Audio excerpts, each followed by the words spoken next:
어린아이의 순수함과 자유로움, 그리고 과감함이 그리울 때 읽어보면 좋을 것 같은 책입니다. 안녕하세요. 책 읽는 음악가 김리더입니다. 이제 날씨가 제법 많이 추워진 것 같습니다. 예전 같았으면 출근길에 사람들 입김도 많이 보이고 따뜻한 커피를 마시며 회사나 학교에 가시는 분들도 많이 보였을 텐데 코로나 시국 이후로는 그런 모습을 보기 어려운 것 같습니다. 저도 출근길에 커피를 마시는 게 하루의 중요한 루틴이었는데 아쉽게도 근 2년을 그렇게 하지 못했네요. 하루빨리 커피를 마시며 출근하는 날이 돌아왔으면 좋겠습니다. 이번 주에 읽고 생각하고 또 음악으로 만들어 볼 책은 피터팬입니다. 피터팬은 제가 어렸을 적 디즈니 애니메이션으로 처음 접했던 작품이에요. 그때 당시는 내용보다 OST 음악이 너무 좋아서 제가 자주 비디오 가게에서 대여해서 봤던 애니메이션이었습니다.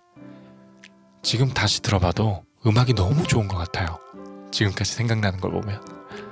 특히 인트로 음악이 정말 포근하고 어린 저의 마음을 굉장히 따뜻하게 만들어줬던 것 같습니다. 하지만 피터팬 캐릭터 자체의 설정과 배경은 그 당시 저에게 와닿지 않았었습니다. 유년기, 청소년기 그 시절에는 하루라도 빨리 어른이 되고 싶었지 어린아이로 남아있고 싶지 않아서 그 피터팬의 마음과 생각이 저의 마음에 와닿지 않고 공감되지도 않았던 것 같아요. 이 마음은 지금 대부분의 어린 친구들도 그렇지 않을까요? 그래도 나름 어른이 된 지금은 피터팬의 자유로움과 과감성이 부러울 때가 많이 있는 것 같습니다. 특히 제가 넘을 수 없다고 생각하는 벽에 부딪혔을 때 그때 많이 예전의 저를 생각하는 것 같아요. 자, 그럼 이제 피터팬을 읽고 다 같이 우리의 바닥난 순수함과 자유로움과 용기, 과감성을 충전하고 뛰어넘을 수 없다고 생각했던 벽을 뛰어넘으러 가보시면 좋을 것 같습니다. 자, 그럼 제임스 매튜 베리의 피터팬 일부분을 낭독해 보겠습니다. 편안하게 들어주세요.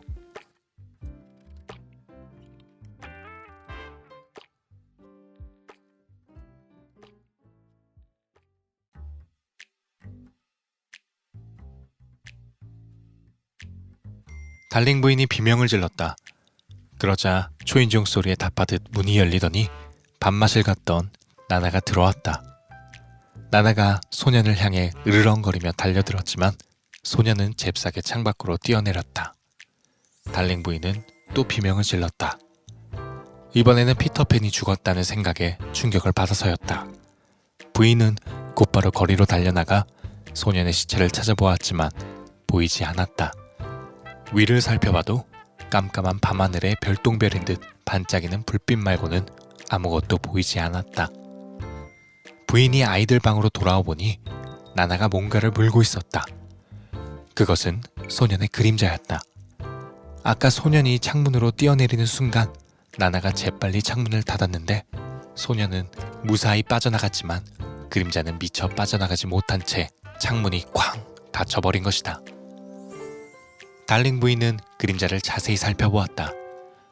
별로 특별할 것 없는 평범한 그림자였다. 나나는 그림자를 어떻게 해야 할지 잘 알고 있었다. 분명 그림자를 찾으러 다시 올 거야. 아이들을 괴롭히지 않도록 가져가기 쉬운 곳에 둬야 해. 나나는 그림자를 창밖에 걸어놓았다.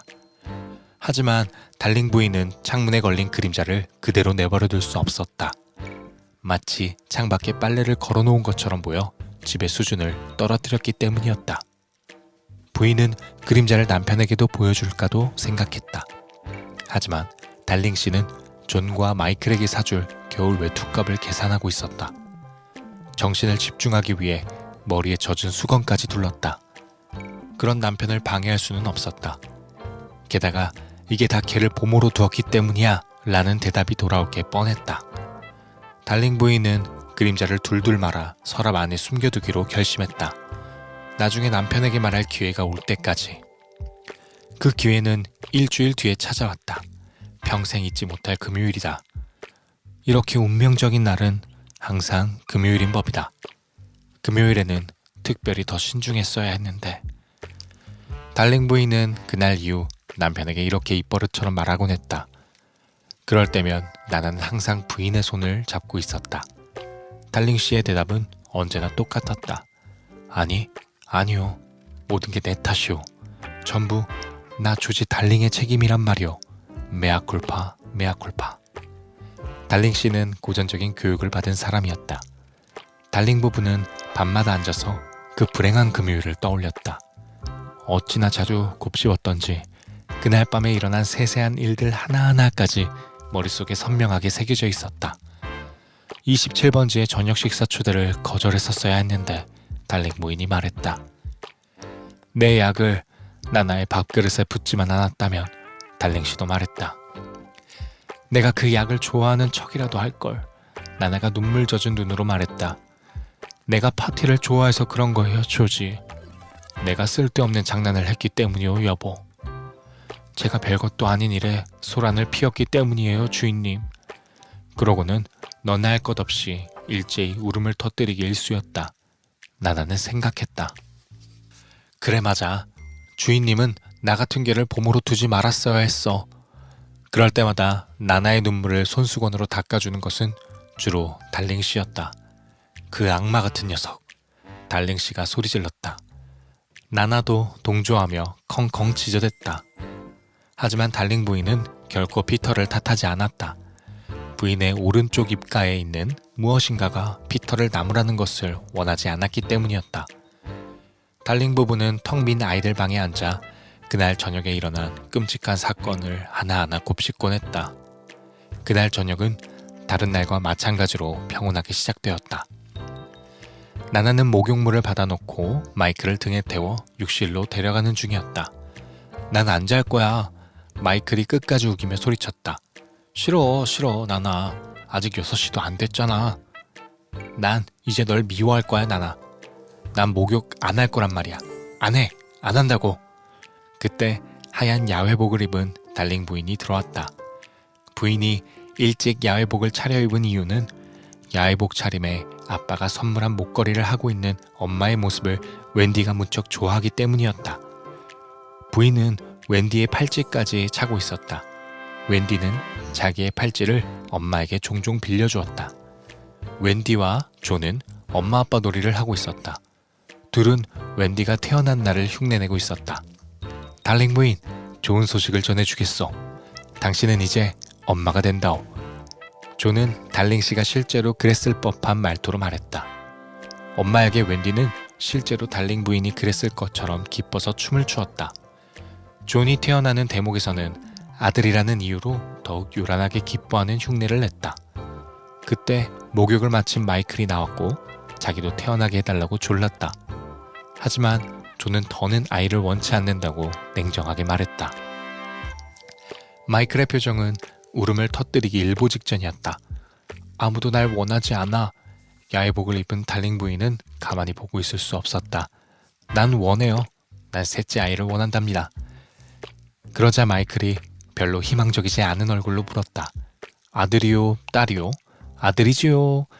그러자 마이클은 엄마의 품으로 달려와 폭 안겼다.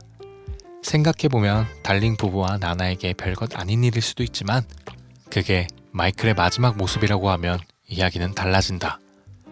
달링 부부는 계속 그날 일을 떠올렸다. 그때 내가 폭풍우처럼 들이닥쳤지. 그렇지 않소? 달링 씨가 자책하며 물었다. 사실 그때 그는 정말로 폭풍우 같았다. 달링 씨에게도 변명의 여지는 있었다.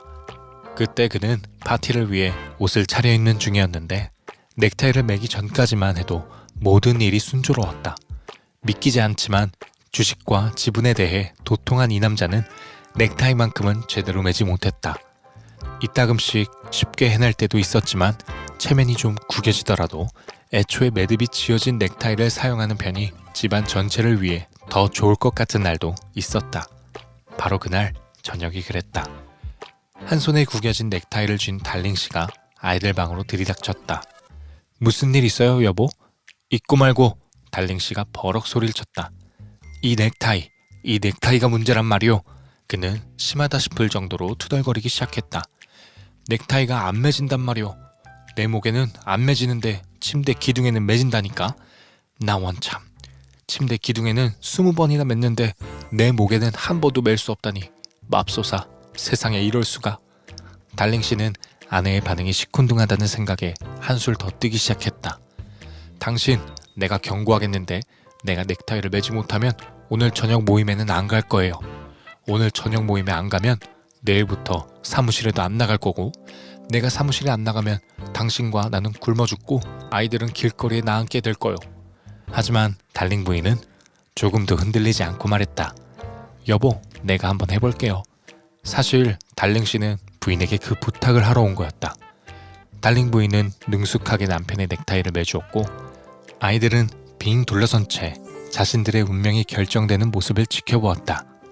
아내가 너무도 쉽게 넥타이를 매는 모습에 분개할 남자들도 있겠지만 달링 씨는 그러기에는 타고난 성품이 좋았다.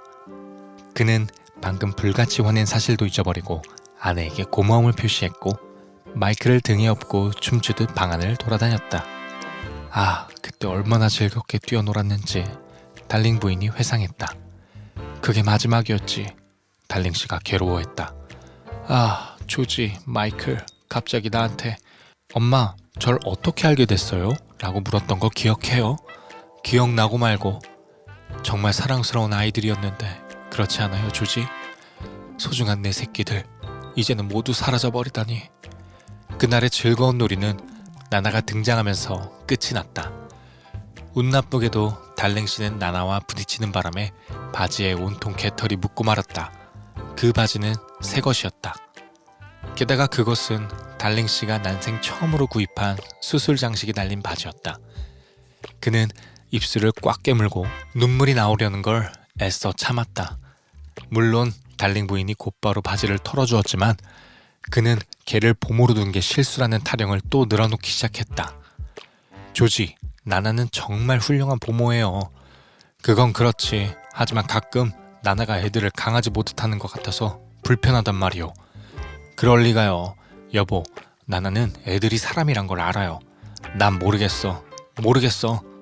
달링 씨가 생각에 잠긴 채 말했다. 달링 부인은 지금이야말로 그 소년에 대한 이야기를 꺼낼 기회라고 생각했다. 달링 씨는 처음에는 콧방귀를 뀌었지만 아내가 보여준 그림자를 보자 사뭇 심각해졌다. 내가 아는 사람은 아니군. 하지만 악당같이 보이는데? 그가 그림자를 자세히 살펴보며 말했다. 우리는 계속 그림자에 대해 말했고 나나가 마이클의 약을 가지고 들어왔지. 나나, 네가 이제 약병을 물고 다닐 일도 없겠구나. 다 내 잘못이야. 달링 씨가 당시를 떠올리며 말했다.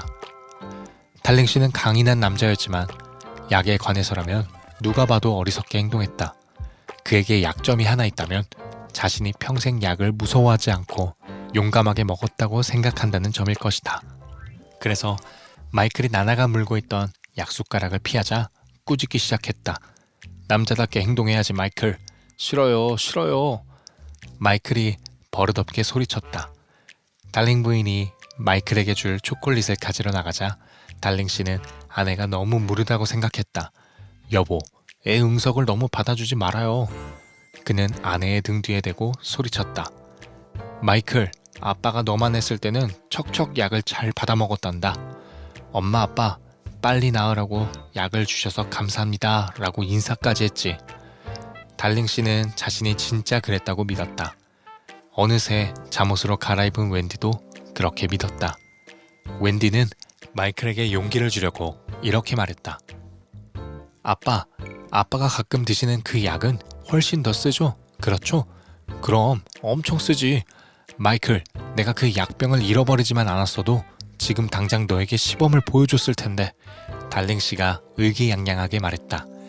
하지만 사실 달링 씨는 약병을 잃어버리지 않았다. 한밤중에 몰래 옷장 꼭대기에다 숨겨놓았다. 하지만 그는 성실한 리자가 약병을 발견하고 세면대에 도로 갖다 놓은 사실을 알지 못했다. 약병이 어디 있는지 알아요, 아빠. 언제나 도움이 되고 싶어하는 웬디가 소리쳤다. 제가 가져올게요. 웬디는 아빠가 말리기도 전에 약을 가지러 가버렸다. 달링 씨는 순식간에 이상할 정도로 기분이 가라앉았다. 존, 그 약은 정말로 끔찍하단다. 역겹고 끈적거리고 달짝지근하지. 달링씨가 몸서리치며 말했다. 금방 끝날 거예요, 아빠. 존이 쾌활하게 말했다. 곧바로 웬디가 약이 된 유리컵을 들고 달려왔다. 최대한 빨리 왔어요. 웬디가 숨을 헐떡거리며 말했다. 그래, 정말 기가 막히게 빠르더구나. 달링씨의 말투는 부드러웠지만 원망이 담겨 있었다.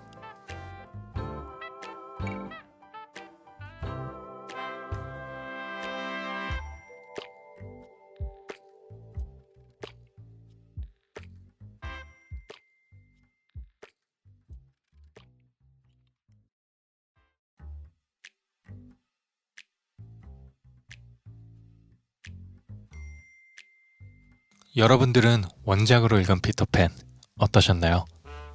피터팬처럼 자유로움과 용기, 과감성을 얻게 되셨나요? 저는 자유로움과 용기를 표출할 조금의 반항심을 얻게 된 것 같습니다. 원작으로 피터팬을 읽어보는 건 처음이었는데 제가 종종 봐왔던 애니메이션 피터팬보다 더 과감하고 자유롭고 또 더 입체적인 캐릭터였던 것 같습니다.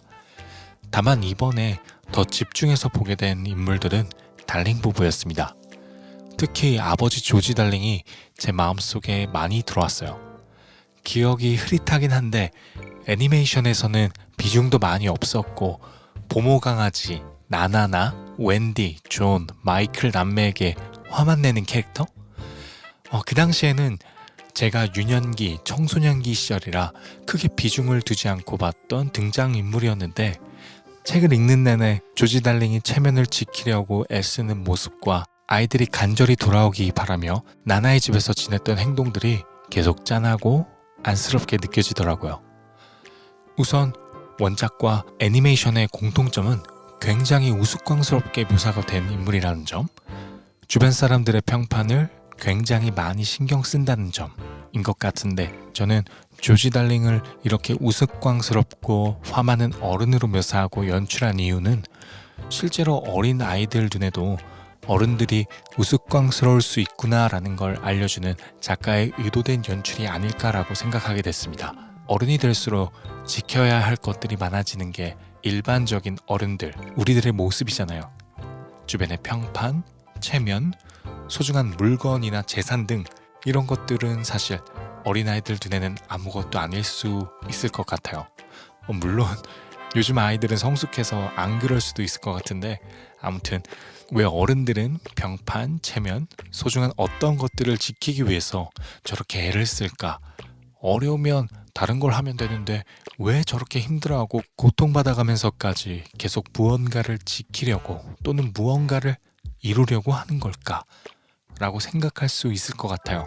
당장의 기쁨과 흥미를 쫓는 대다수의 아이들, 예전에 우리들에게도 있던 호기심 가득했던 모습, 그런 모습처럼 새로운 경험이나 도전을 한다는 건 전혀 두려운 일이 아니었는데 저희는 언제부터 도전이 어렵게 느껴진 걸까요? 청소년기부터 어른이 되는 과정까지 제가 흥미를 쫓는 행동이나 호기심을 보이면 부모님이나 주변 어른들, 선배들에게 이런 소리를 정말 많이 들었던 것 같아요. 너 그럴 때 아니다. 이제 맘 잡고 해야지. 그런데 그런 걱정해주는 조언이나 충고들이 어쩌면 무의식 중에 우리를 자유의지, 용기, 과감성과 거리감을 두게 만들었던 건 아닐까요? 그리고 흥미를 쫓고 다른 길로 돌아가고 조금 느린 사람들이 과연 걱정 가득한 조언을 들을 만한 행동을 하고 있는 걸까요? 저는 아직까지는 잘 모르겠습니다. 제가 저만의 방식으로 삶을 그려나가고 있진 않지만 자신만의 방식으로 삶을 그려나가는 분들을 마음속 깊이 동경하고 있는 것 같아요. 아직 많이 어린 건지 제가 살아보지 못한 삶을 그냥 단순히 동경하는 건지 어른이 된 우리가 한 번쯤은 진지하게 고민해보면 좋을 주제라고 생각합니다. 나의 인생을 10이라고 본다면 지금 당장 저의 모든 걸 내려놓고 10의 전부를 흥미와 재미만 쫓는 그런 삶을 살 수는 없겠지만 한 3에서 5 정도는 나의 의지대로 삶을 그려나가 보고 싶습니다. 그래서 저는 느리고 돌아가고 흥미를 쫓고 본인의 삶을 그려나가는 모두를 응원하고 싶습니다. 저도 좋아하는 걸 끊임없이 찾고 쫓다 보면 언젠가는 진짜 멋진 사람이 되지 않을까요? 성숙하고 멋진 어른이 되기보다 인생을 즐겁고 행복하게 사는 멋진 사람이 되고 싶습니다.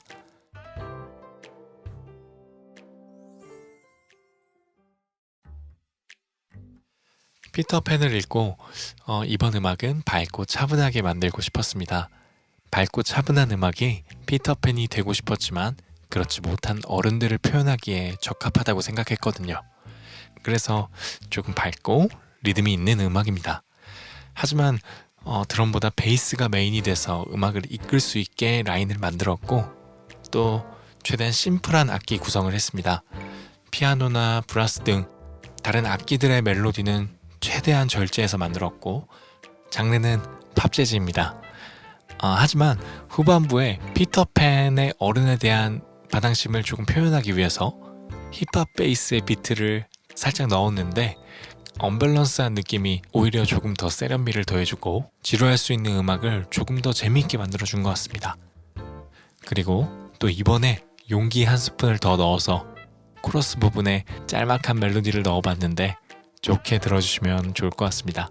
그럼 우리 다 같이 잠시나마 나의 꿈을 그려보고 아직 우리는 멀리 날고 멀리 갈 수 있다라는 자신감과 기분을 얻는 시간을 보내면 좋을 것 같습니다.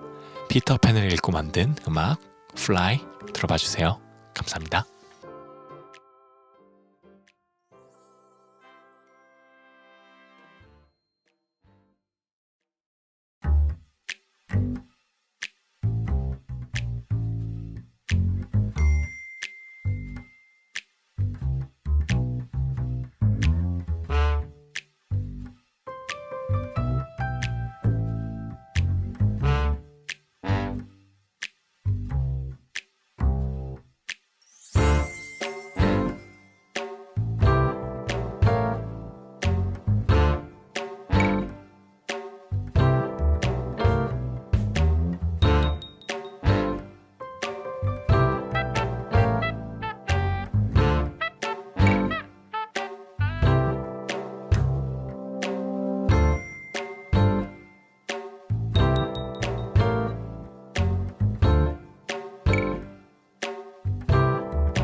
자, 후렴에 한번 멜로디를 넣어봤습니다.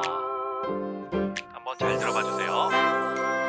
나는 저 높이 나는 저 멀리 날고 싶은 꿈 있었어. 너도 저 높이 너도 저 멀리 날고 싶은 꿈 있었어.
어린아이의 순수함과 자유로움, 그리고 과감함이 그리울 때 읽어보면 좋을 것 같은 책입니다.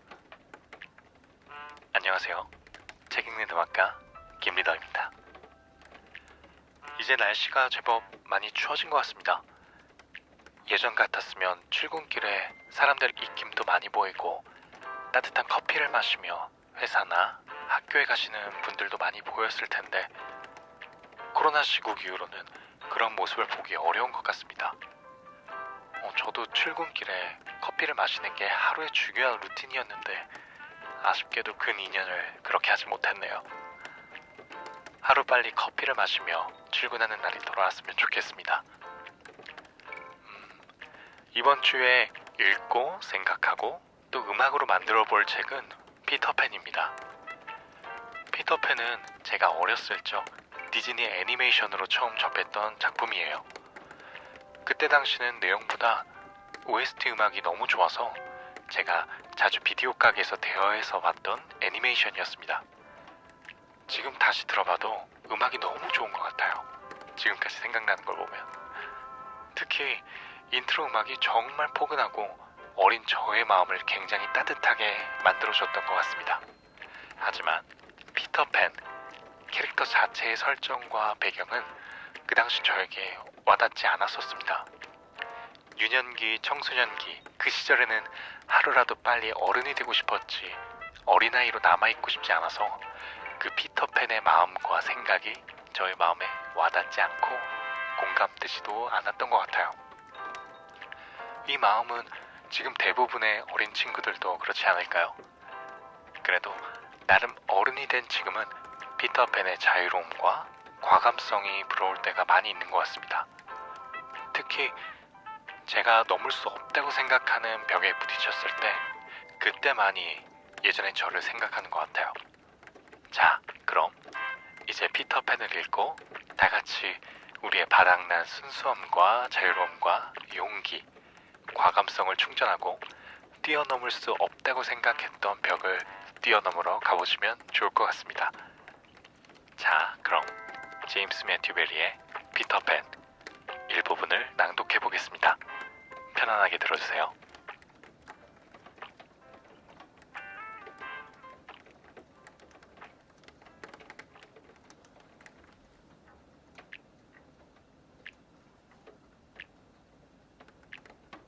달링 부인이 비명을 질렀다.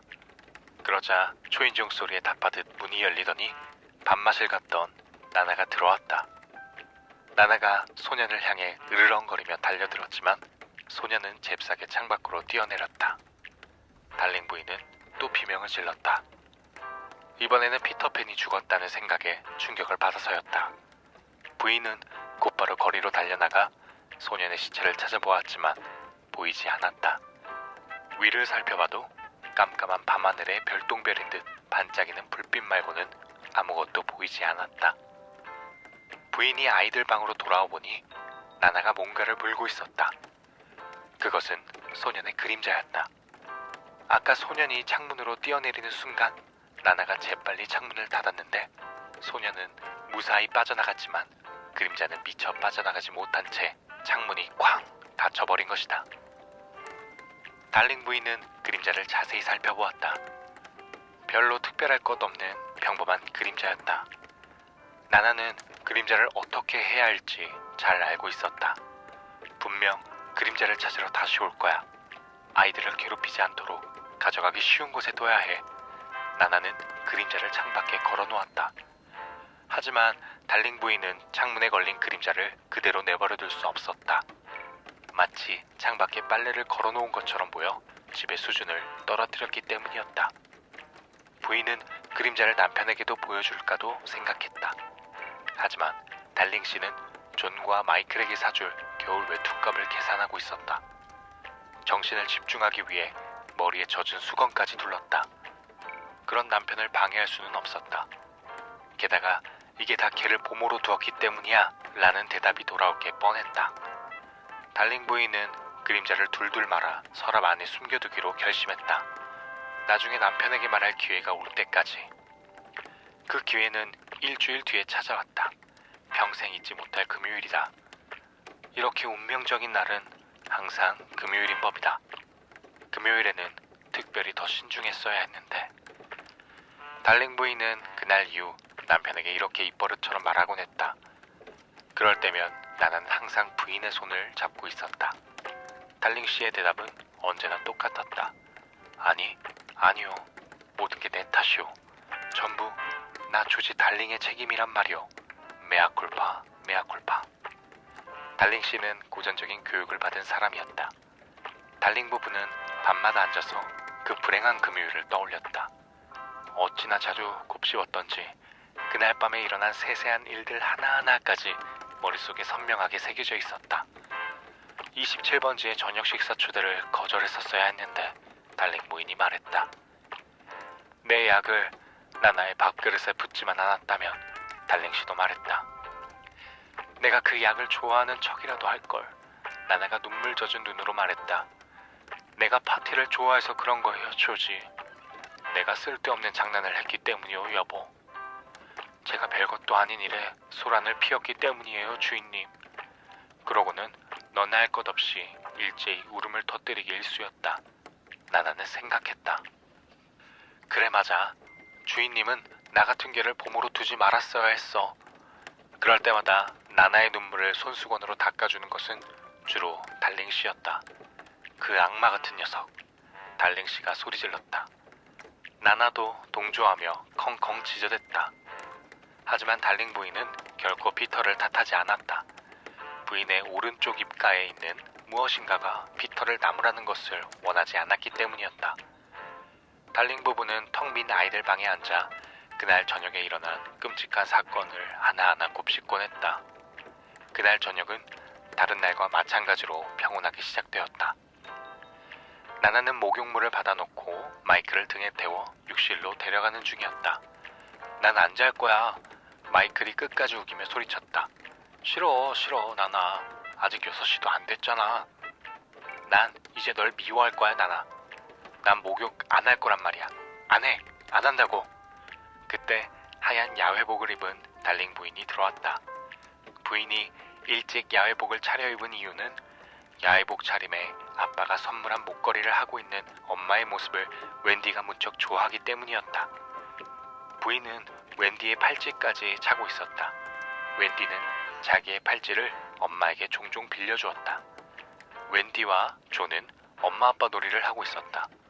둘은 웬디가 태어난 날을 흉내내고 있었다. 달링 부인, 좋은 소식을 전해주겠소. 당신은 이제 엄마가 된다오. 조는 달링 씨가 실제로 그랬을 법한 말투로 말했다. 엄마에게 웬디는 실제로 달링 부인이 그랬을 것처럼 기뻐서 춤을 추었다. 존이 태어나는 대목에서는 아들이라는 이유로 더욱 요란하게 기뻐하는 흉내를 냈다. 그때 목욕을 마친 마이클이 나왔고 자기도 태어나게 해달라고 졸랐다. 하지만 존은 더는 아이를 원치 않는다고 냉정하게 말했다. 마이클의 표정은 울음을 터뜨리기 일보 직전이었다. 아무도 날 원하지 않아. 야외복을 입은 달링 부인은 가만히 보고 있을 수 없었다. 난 원해요. 난 셋째 아이를 원한답니다. 그러자 마이클이 별로 희망적이지 않은 얼굴로 물었다. 아들이요? 딸이요? 아들이지요. 그러자 마이클은 엄마의 품으로 달려와 폭 안겼다. 생각해보면 달링 부부와 나나에게 별것 아닌 일일 수도 있지만 그게 마이클의 마지막 모습이라고 하면 이야기는 달라진다. 달링 부부는 계속 그날 일을 떠올렸다. 그때 내가 폭풍우처럼 들이닥쳤지. 그렇지 않소? 달링 씨가 자책하며 물었다. 사실 그때 그는 정말로 폭풍우 같았다. 달링 씨에게도 변명의 여지는 있었다. 그때 그는 파티를 위해 옷을 차려입는 중이었는데 넥타이를 매기 전까지만 해도 모든 일이 순조로웠다. 믿기지 않지만 주식과 지분에 대해 도통한 이 남자는 넥타이만큼은 제대로 매지 못했다. 이따금씩 쉽게 해낼 때도 있었지만 체면이 좀 구겨지더라도 애초에 매듭이 지어진 넥타이를 사용하는 편이 집안 전체를 위해 더 좋을 것 같은 날도 있었다. 바로 그날 저녁이 그랬다. 한 손에 구겨진 넥타이를 쥔 달링 씨가 아이들 방으로 들이닥쳤다. 무슨 일 있어요, 여보? 있고 말고. 달링 씨가 버럭 소리를 쳤다. 이 넥타이가 문제란 말이오. 그는 심하다 싶을 정도로 투덜거리기 시작했다. 넥타이가 안 매진단 말이오. 내 목에는 안 매지는데 침대 기둥에는 매진다니까. 나 원참. 침대 기둥에는 20번이나 맸는데 내 목에는 한 번도 맬 수 없다니. 맙소사, 세상에 이럴 수가. 달링 씨는 아내의 반응이 시큰둥하다는 생각에 한술 더 뜨기 시작했다. 당신, 내가 경고하겠는데 내가 넥타이를 매지 못하면 오늘 저녁 모임에는 안 갈 거예요. 오늘 저녁 모임에 안 가면 내일부터 사무실에도 안 나갈 거고, 내가 사무실에 안 나가면 당신과 나는 굶어 죽고 아이들은 길거리에 나앉게 될 거요. 하지만 달링 부인은 조금도 흔들리지 않고 말했다. 여보, 내가 한번 해볼게요. 사실 달링 씨는 부인에게 그 부탁을 하러 온 거였다.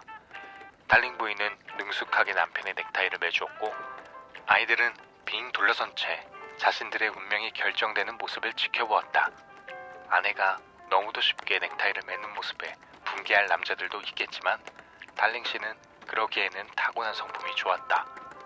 그는 방금 불같이 화낸 사실도 잊어버리고 아내에게 고마움을 표시했고, 마이크를 등에 업고 춤추듯 방 안을 돌아다녔다. 아, 그때 얼마나 즐겁게 뛰어놀았는지 달링 부인이 회상했다. 그게 마지막이었지. 달링 씨가 괴로워했다. 아, 조지, 마이클, 갑자기 나한테 엄마, 절 어떻게 알게 됐어요? 라고 물었던 거 기억해요? 기억나고 말고. 정말 사랑스러운 아이들이었는데 그렇지 않아요, 조지? 소중한 내 새끼들, 이제는 모두 사라져버리다니. 그날의 즐거운 놀이는 나나가 등장하면서 끝이 났다. 운 나쁘게도 달랭 씨는 나나와 부딪히는 바람에 바지에 온통 개털이 묻고 말았다. 그 바지는 새 것이었다. 게다가 그것은 달랭 씨가 난생 처음으로 구입한 수술 장식이 달린 바지였다. 그는 입술을 꽉 깨물고 눈물이 나오려는 걸 애써 참았다. 물론 달링 부인이 곧바로 바지를 털어주었지만 그는 걔를 보모로 둔 게 실수라는 타령을 또 늘어놓기 시작했다. 조지, 나나는 정말 훌륭한 보모예요. 그건 그렇지. 하지만 가끔 나나가 애들을 강아지 보듯 하는 것 같아서 불편하단 말이오. 그럴 리가요. 여보, 나나는 애들이 사람이란 걸 알아요. 난 모르겠어. 달링 씨가 생각에 잠긴 채 말했다. 달링 부인은 지금이야말로 그 소년에 대한 이야기를 꺼낼 기회라고 생각했다. 달링 씨는 처음에는 콧방귀를 뀌었지만 아내가 보여준 그림자를 보자 사뭇 심각해졌다. 내가 아는 사람은 아니군. 하지만 악당같이 보이는데. 그가 그림자를 자세히 살펴보며 말했다. 우리는 계속 그림자에 대해 말했고 나나가 마이클의 약을 가지고 들어왔지. 나나, 네가 이제 약병을 물고 다닐 일도 없겠구나. 다 내 잘못이야. 달링 씨가 당시를 떠올리며 말했다. 달링 씨는 강인한 남자였지만 약에 관해서라면 누가 봐도 어리석게 행동했다. 그에게 약점이 하나 있다면 자신이 평생 약을 무서워하지 않고 용감하게 먹었다고 생각한다는 점일 것이다. 그래서 마이클이 나나가 물고 있던 약숟가락을 피하자 꾸짖기 시작했다. 남자답게 행동해야지, 마이클. 싫어요. 마이클이 버릇없게 소리쳤다. 달링 부인이 마이클에게 줄 초콜릿을 가지러 나가자 달링 씨는 아내가 너무 무르다고 생각했다. 여보, 애 응석을 너무 받아주지 말아요. 그는 아내의 등 뒤에 대고 소리쳤다. 마이클, 아빠가 너만 했을 때는 척척 약을 잘 받아 먹었단다. 엄마, 아빠, 빨리 나으라고 약을 주셔서 감사합니다 라고 인사까지 했지. 달링 씨는 자신이 진짜 그랬다고 믿었다. 어느새 잠옷으로 갈아입은 웬디도 그렇게 믿었다. 웬디는 마이클에게 용기를 주려고 이렇게 말했다. 아빠가 가끔 드시는 그 약은 훨씬 더 쓰죠? 그렇죠? 그럼 엄청 쓰지. 마이클, 내가 그 약병을 잃어버리지만 않았어도 지금 당장 너에게 시범을 보여줬을 텐데. 달링 씨가 의기양양하게 말했다. 하지만 사실 달링 씨는 약병을 잃어버리지 않았다. 한밤중에 몰래 옷장 꼭대기에다 숨겨놓았다. 하지만 그는 성실한 리자가 약병을 발견하고 세면대에 도로 갖다 놓은 사실을 알지 못했다. 약병이 어디 있는지 알아요, 아빠. 언제나 도움이 되고 싶어하는 웬디가 소리쳤다. 제가 가져올게요. 웬디는 아빠가 말리기도 전에 약을 가지러 가버렸다. 달링 씨는 순식간에 이상할 정도로 기분이 가라앉았다. 존, 그 약은 정말로 끔찍하단다. 역겹고 끈적거리고 달짝지근하지. 달링씨가 몸서리치며 말했다. 금방 끝날 거예요, 아빠.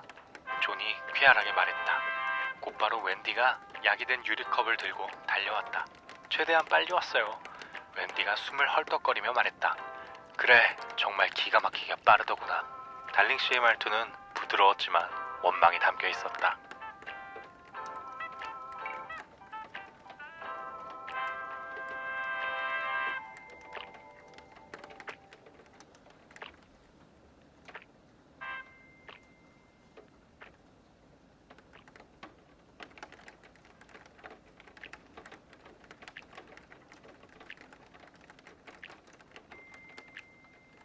여러분들은 원작으로 읽은 피터팬 어떠셨나요? 피터팬처럼 자유로움과 용기, 과감성을 얻게 되셨나요? 저는 자유로움과 용기를 표출할 조금의 반항심을 얻게 된 것 같습니다. 원작으로 피터팬을 읽어보는 건 처음이었는데 제가 종종 봐왔던 애니메이션 피터팬보다 더 과감하고 자유롭고 또 더 입체적인 캐릭터였던 것 같습니다. 다만 이번에 더 집중해서 보게 된 인물들은 달링 부부였습니다. 특히 아버지 조지 달링이 제 마음속에 많이 들어왔어요. 기억이 흐릿하긴 한데 애니메이션에서는 비중도 많이 없었고 보모 강아지, 나나나, 웬디, 존, 마이클 남매에게 화만 내는 캐릭터? 그 당시에는 제가 유년기, 청소년기 시절이라 크게 비중을 두지 않고 봤던 등장인물이었는데 책을 읽는 내내 조지 달링이 체면을 지키려고 애쓰는 모습과 아이들이 간절히 돌아오기 바라며 나나의 집에서 지냈던 행동들이 계속 짠하고 안쓰럽게 느껴지더라고요. 우선 원작과 애니메이션의 공통점은 굉장히 우스꽝스럽게 묘사가 된 인물이라는 점, 주변 사람들의 평판을 굉장히 많이 신경 쓴다는 점인 것 같은데 저는 조지 달링을 이렇게 우스꽝스럽고 화 많은 어른으로 묘사하고 연출한 이유는 실제로 어린 아이들 눈에도 어른들이 우스꽝스러울 수 있구나라는 걸 알려주는 작가의 의도된 연출이 아닐까라고 생각하게 됐습니다.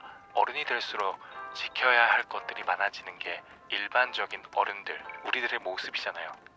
주변의 평판, 체면, 소중한 물건이나 재산 등 이런 것들은 사실 어린아이들 눈에는 아무것도 아닐 수 있을 것 같아요. 물론 요즘 아이들은 성숙해서 안 그럴 수도 있을 것 같은데 아무튼 왜 어른들은 평판, 체면, 소중한 어떤 것들을 지키기 위해서 저렇게 애를 쓸까? 어려우면 다른 걸 하면 되는데 왜 저렇게 힘들어하고 고통받아가면서까지 계속 무언가를 지키려고 또는 무언가를 이루려고 하는 걸까? 라고 생각할 수 있을 것 같아요. 당장의 기쁨과 흥미를 쫓는 대다수의 아이들, 예전에 우리들에게도 있던 호기심 가득했던 모습, 그런 모습처럼 새로운 경험이나 도전을 한다는 건 전혀 두려운 일이 아니었는데 저희는 언제부터 도전이 어렵게 느껴진 걸까요? 청소년기부터 어른이 되는 과정까지 제가 흥미를 쫓는 행동이나 호기심을 보이면 부모님이나 주변 어른들, 선배들에게 이런 소리를 정말 많이 들었던 것 같아요. 너 그럴 때 아니다. 이제 맘 잡고 해야지. 그런데 그런 걱정해주는 조언이나 충고들이 어쩌면 무의식 중에 우리를 자유의지, 용기, 과감성과 거리감을 두게 만들었던 건 아닐까요? 그리고 흥미를 쫓고 다른 길로 돌아가고 조금 느린 사람들이 과연 걱정 가득한 조언을 들을 만한 행동을 하고 있는 걸까요? 저는 아직까지는 잘 모르겠습니다. 제가 저만의 방식으로 삶을 그려나가고 있진 않지만 자신만의 방식으로 삶을 그려나가는 분들을 마음속 깊이 동경하고 있는 것 같아요. 아직 많이 어린 건지 제가 살아보지 못한 삶을 그냥 단순히 동경하는 건지 어른이 된 우리가 한 번쯤은 진지하게 고민해보면 좋을 주제라고 생각합니다. 나의 인생을 10이라고 본다면 지금 당장 저의 모든 걸 내려놓고 10의 전부를 흥미와 재미만 쫓는 그런 삶을 살 수는 없겠지만 한 3에서 5 정도는 나의 의지대로 삶을 그려나가 보고 싶습니다. 그래서 저는 느리고 돌아가고 흥미를 쫓고 본인의 삶을 그려나가는 모두를 응원하고 싶습니다. 저도 좋아하는 걸 끊임없이 찾고 쫓다 보면 언젠가는 진짜 멋진 사람이 되지 않을까요? 성숙하고 멋진 어른이 되기보다 인생을 즐겁고 행복하게 사는 멋진 사람이 되고 싶습니다.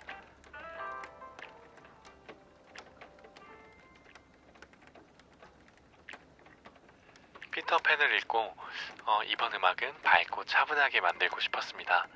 밝고 차분한 음악이 피터팬이 되고 싶었지만 그렇지 못한 어른들을 표현하기에 적합하다고 생각했거든요. 그래서 조금 밝고 리듬이 있는 음악입니다. 하지만 드럼보다 베이스가 메인이 돼서 음악을 이끌 수 있게 라인을 만들었고 또 최대한 심플한 악기 구성을 했습니다. 피아노나 브라스 등 다른 악기들의 멜로디는 최대한 절제해서 만들었고 장르는 팝 재즈입니다. 하지만 후반부에 피터팬의 어른에 대한 바당심을 조금 표현하기 위해서 힙합 베이스의 비트를 살짝 넣었는데 언밸런스한 느낌이 오히려 조금 더 세련미를 더해주고 지루할 수 있는 음악을 조금 더 재미있게 만들어준 것 같습니다. 그리고 또 이번에 용기 한 스푼을 더 넣어서 코러스 부분에 짤막한 멜로디를 넣어봤는데 좋게 들어주시면 좋을 것 같습니다. 그럼 우리 다 같이 잠시나마 나의 꿈을 그려보고 아직 우리는 멀리 날고 멀리 갈 수 있다라는 자신감과 기분을 얻는 시간을 보내면 좋을 것 같습니다. 피터팬을 읽고 만든 음악 Fly 들어봐 주세요. 감사합니다.